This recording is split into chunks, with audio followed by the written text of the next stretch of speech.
Eu quero só introduzir a ideia da pontuação. Quero só introduzir a ideia da pontuação. Pontuação é a partir da página que vem, mas eu já quero introduzir a ideia da pontuação agora, quero introduzir, para que vocês comecem a pensar no assunto pontuação. Antes de introduzir a ideia da pontuação, não vou começar com regras, não quero começar com regras, eu quero a ideia real de pontuação. Alguma dúvida aqui no ponto número 8 ou ponto número 9? Alguma dúvida? Dúvidas? Aqui foi? Tá. Então vamos pensar um pouquinho a respeito da pontuação, tá bem? E aí, claro, aula que vem veremos todas as regras. Lembrando, a aula que vem é na quinta. Na terça-feira, pessoal, nós não teremos aula. Então, a aula é na próxima quinta. Aproveita ali, página 256, pontuação. Vamos pensar um pouquinho. Pessoal, o que ocorre? Por que existe a pontuação? Porque, primeiro ponto, a pontuação sim, ela surge com uma ideia de marcar as pausas da fala. Até hoje, quando a gente pega um livro tradicional, dizem a vírgula, marca uma pequena pausa, o ponto e vírgula marca uma pausa intermediária, o ponto final marca uma pausa longa. Até hoje, assim. Mas isso aí é uma coisa arcaica. Não se ensina a pontuação pela pausa. Até porque, pessoal, é muito importante que vocês saibam que a pausa é particular. Há pessoas que vão fazer uma pausa obrigatória entre sujeito e verbo. As pessoas falam utilizando uma pausa entre sujeito e verbo. Os alunos querem mais aulas. Os alunos, sujeito, querem mais aula. Fiz uma pausa. Não tem vírgula. Então, hoje a pontuação, ela é, pessoal, para fins de prova, uma análise sintática.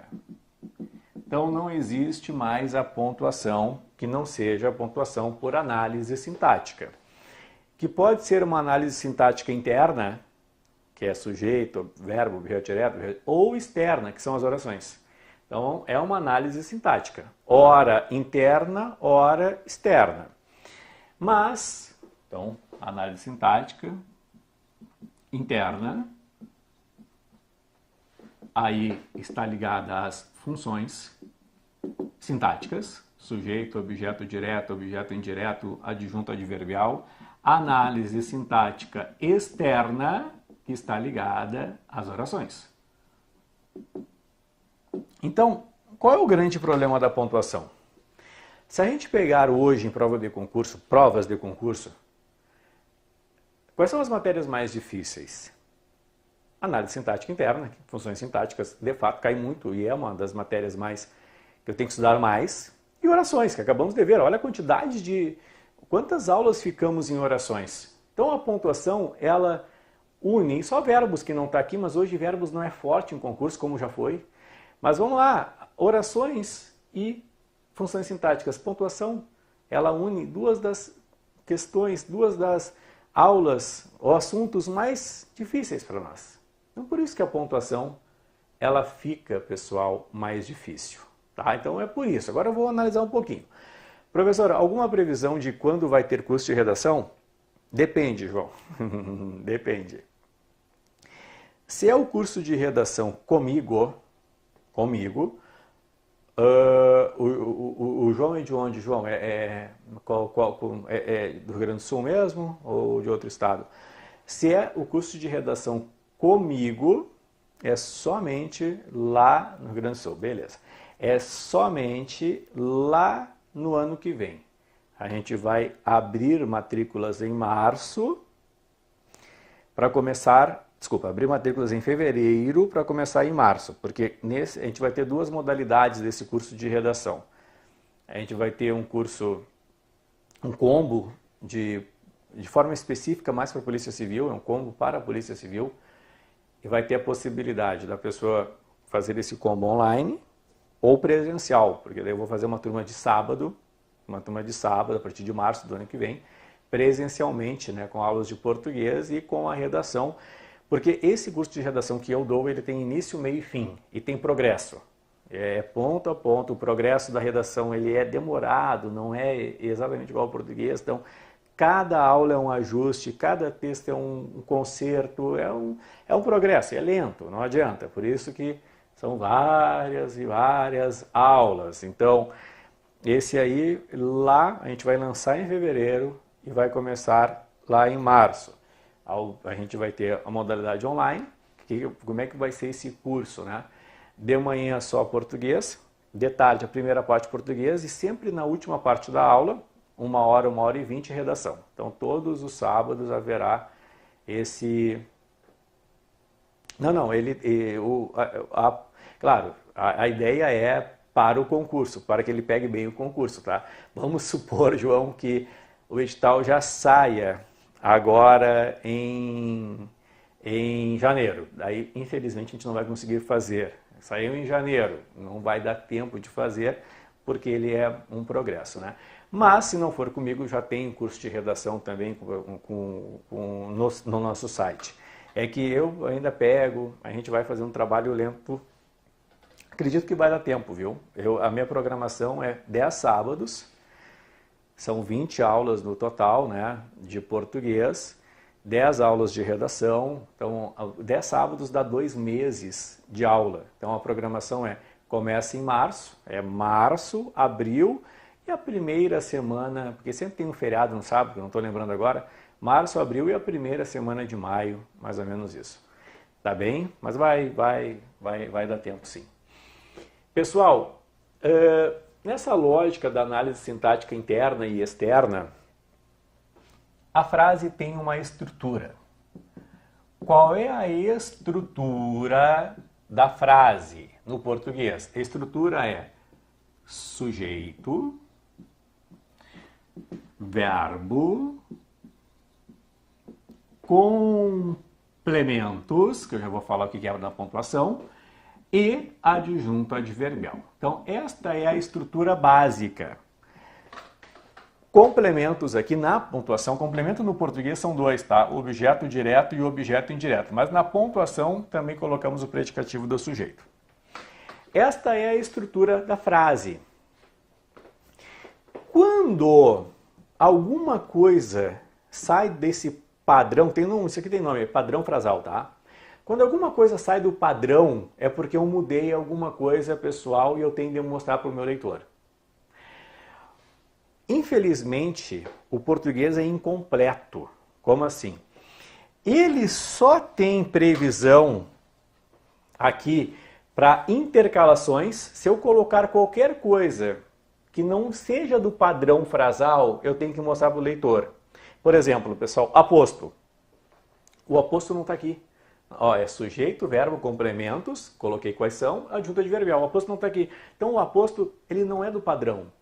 Então o aposto vem entre vírgulas. Claro, ou travessões ou parênteses, mas o aposto não é do padrão. Tem que mostrar para o leitor. Ô leitor, alguma coisa saiu do padrão. O aposto aqui. Vocativo não é do padrão. Então o vocativo tem que ser pontuado. Comentários não é desse padrão. Então, o comentário eu tenho que colocar, pessoal, entre vírgulas, por exemplo. O que é comentário? Então, sai fora do padrão, eu tenho que mostrar para o meu leitor. Ô, leitor, olha aqui, saiu do padrão. Eu fiz uma intercalação aqui. Intercalei, coloco entre vírgulas, ou às vezes travessões ou parênteses. Beleza. Só que para deslocamento, a coisa é pobre. Para deslocamento, a gramática é pobre, porque a gramática no deslocamento só fala do deslocamento do adjunto adverbial. Ela, infelizmente, não fala do deslocamento do objeto direto, do objeto indireto. Esses outros deslocamentos não são citados, mas mesmo assim eu vou mostrar para vocês como é que é. Olha só, por exemplo, pessoal, frase A. Os alunos pediram uma chance ao professor ontem. Pessoal, esta frase está no padrão. Os alunos, sujeito, pediram, verbo, uma chance,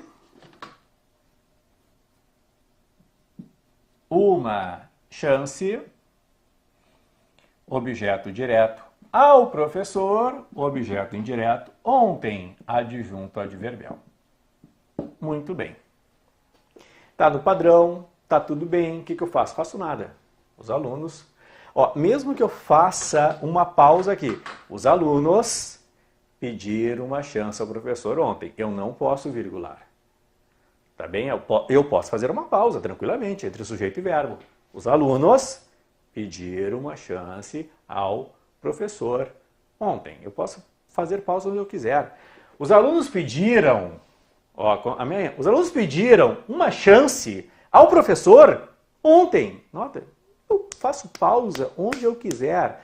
Então não é por pausa que eu vou pontuar.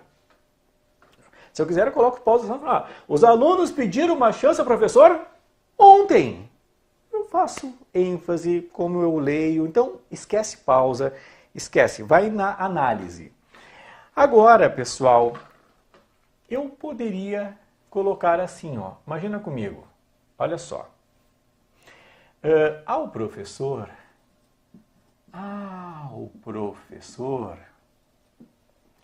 os alunos pediram uma chance ontem. Não há uma previsão para o deslocamento do objeto indireto. Não há uma previsão gramatical tradicional. Existe previsão para o deslocamento do adjunto adverbial. Deslocamento, pessoal, do objeto indireto ou direto, não há. Mas o que ocorre? Quando eu tirar da ordem um termo que não tenha previsão, em especial, tirei da ordem, pessoal, o objeto direto ou objeto indireto, eu posso colocar a vírgula. Essa vírgula aqui, pessoal, seria uma vírgula enfática. Eu posso. Na ordem, nem por ênfase. Na ordem, nem na ênfase. Não tem. No deslocamento do objeto direto, objeto indireto, eu posso colocar uma vírgula enfática. Posso não colocar também, tá? Não. Então, primeiro ponto. No objeto indireto, objeto direto deslocados, um ou outro, eu posso, se eu quiser, colocar uma vírgula enfática. Tá bem? Mesmo quando eu faço a inversão. Olha aqui, ó. Por exemplo, os alunos pediram ao professor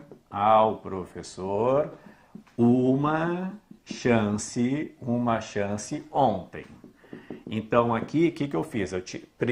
Na ordem normal, primeiro veio o objeto direto, depois o indireto.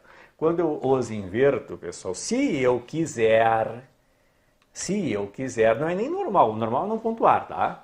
Os alunos pediram ao professor uma chance ontem, deixar assim, mas se eu quiser, eu posso colocar vírgulas enfáticas. Essas vírgulas são enfáticas. Tá. Então deixa eu ver se eu entendi. Professor, eu não posso colocar vírgula enfática na ordem normal. Não, no padrão frasal tradicional, não. No deslocamento do objeto direto, objeto indireto, eu posso colocar. E o deslocamento do adjunto adverbial? Bom, o deslocamento do adjunto adverbial é outra história. Por exemplo, ontem, os alunos pediram,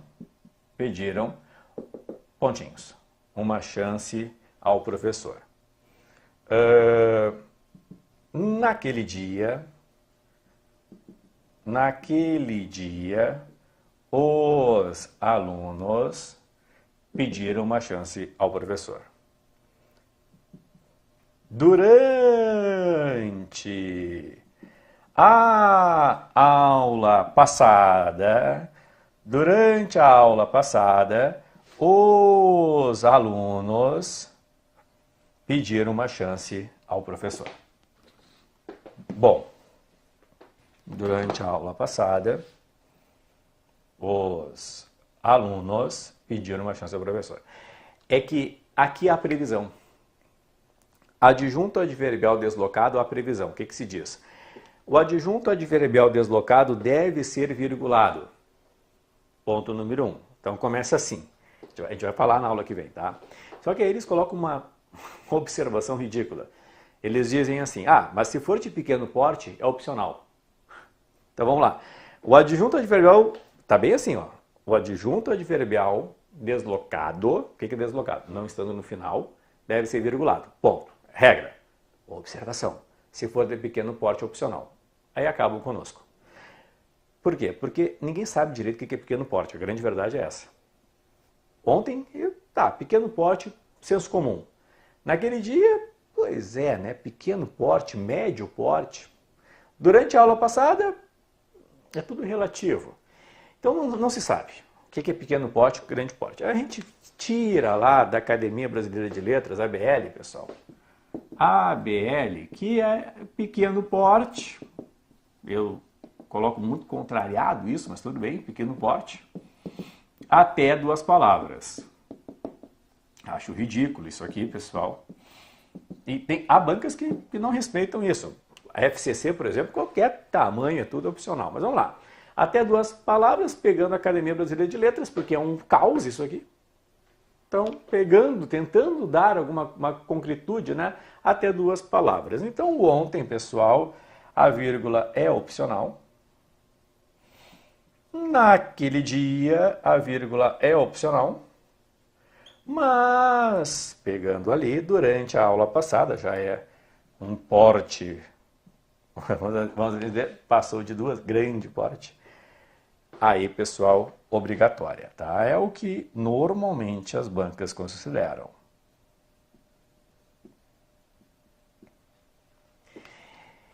Então, assim, eu nem falei em orações aqui. Estou falando para vocês da lógica, pessoal, da pontuação. Na lógica da pontuação, o padrão normal eu não pontuo. Quando foge do padrão, e foge do padrão, pessoal, por exemplo, quando eu faço um deslocamento, não há previsão de regra do objeto direto ao objeto indireto, há a previsão de regra do adjunto adverbial e mesmo assim é uma previsão falha. Porque falha em pequeno porte, pessoal, que ninguém sabe direito o que é grande porte, pequeno porte, porque é tudo relativo. Eu posso falar para vocês que durante a aula passada poderá ser pequeno porte se eu comparar no ano de 2002, do mês de julho de um inverno rigoroso, vírgula, eu conheci Maria. O que é isso? Aí, olha o tamanho do adjunto adverbial. Aí esse aqui vira pequeno. Então, o pequeno porte é uma coisa subjetiva. Infelizmente é, mas a gente vai falar contrariadamente, até 2 palavras como pequeno porte. Então vamos lá, pessoal. Aula que vem, ela é uma aula bem objetiva em relação à pontuação, mas saber pontuação não é a aula em si de pontuação. É dominar funções sintáticas e dominar orações. Porque eu tenho que saber que uma oração subordinada adverbial deslocada pede vírgula obrigatória. Deslocada se não estiver no final. Que uma oração subordinada adverbial no final, a vírgula é opcional. Mas a regra em si é fácil. O que é difícil saber o que é uma oração subordinada adverbial? É isso que é o ponto mais difícil. Não a regra em si, mas identificar a subordinada adverbial. Muito bem, só queria falar um pouquinho sobre isso, a introdução, tá? Na próxima aula, vamos, pessoal, analisar realmente as regras, tá bem?